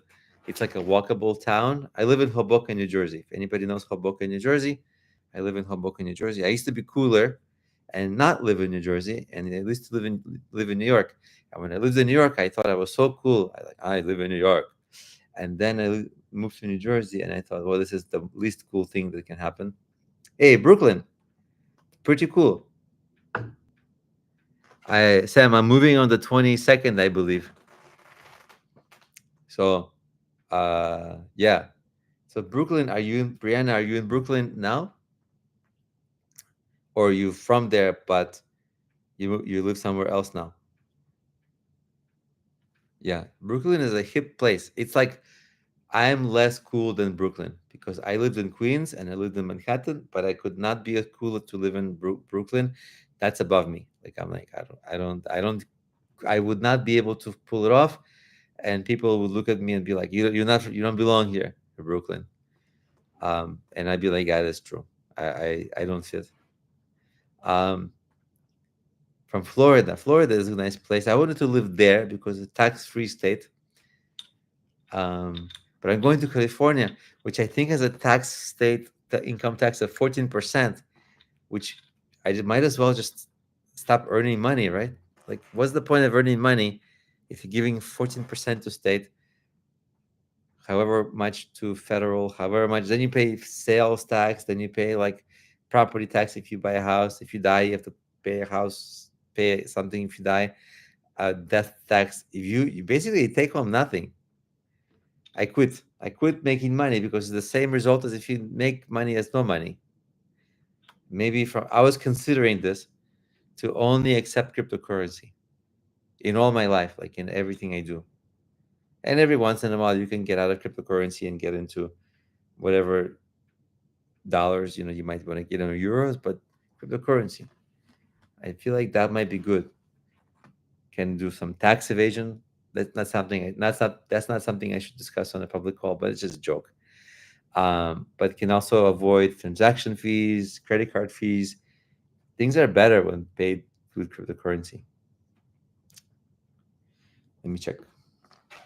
Born and raised in Brooklyn, the best borough ever. You should have done it. The best food ever. I was gonna say good food. I was gonna say the food there is like really adventurous. But people would know me. They're like, I have zero tattoos. I have zero tattoos. I'm not a hipster.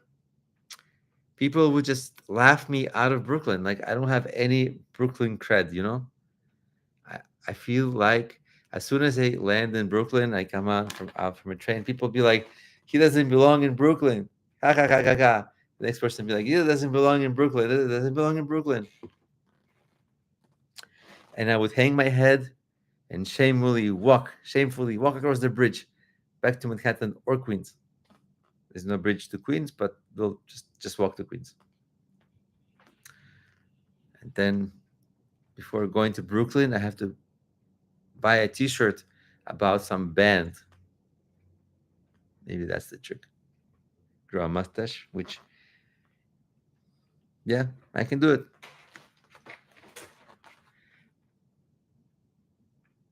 You don't have tattoos, and you're not a hippie. You've been flying low. You've been under the radar. You've been under the radar, but now it's out there on the internet. Luckily, there's no picture to go with the face. Nobody knows. You can hide. You can hide within the masses. Um,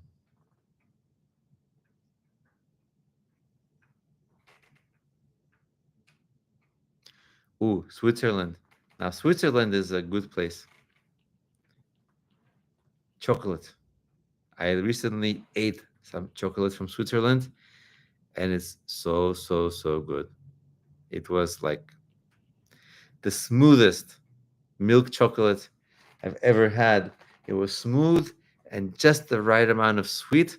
Like it really was a genius chocolatier that, like, across time and space and oceans, knew my taste buds. mind read my taste buds so well.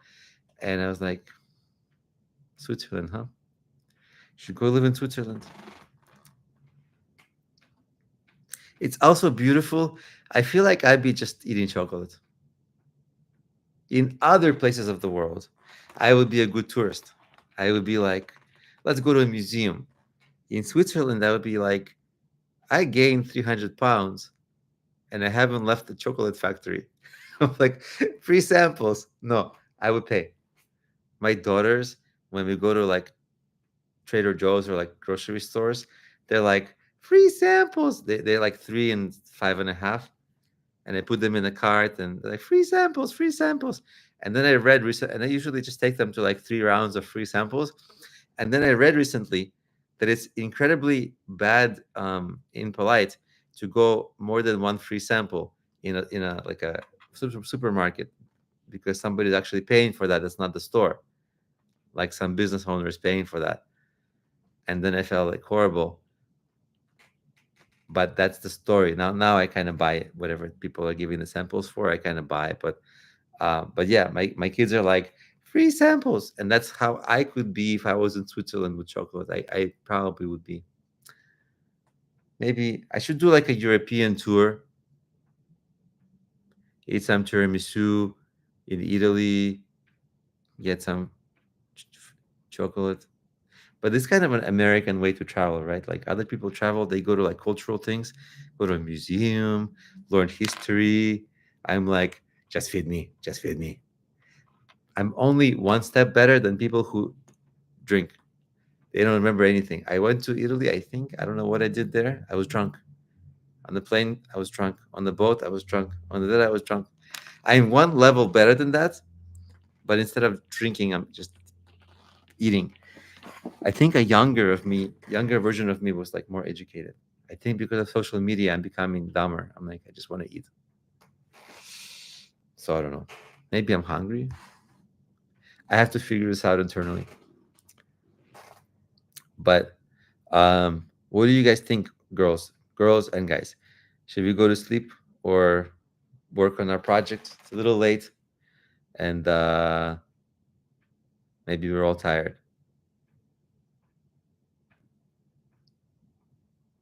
On the Italian border, I believe that's where the mountains are, right? Wow, how cool is that?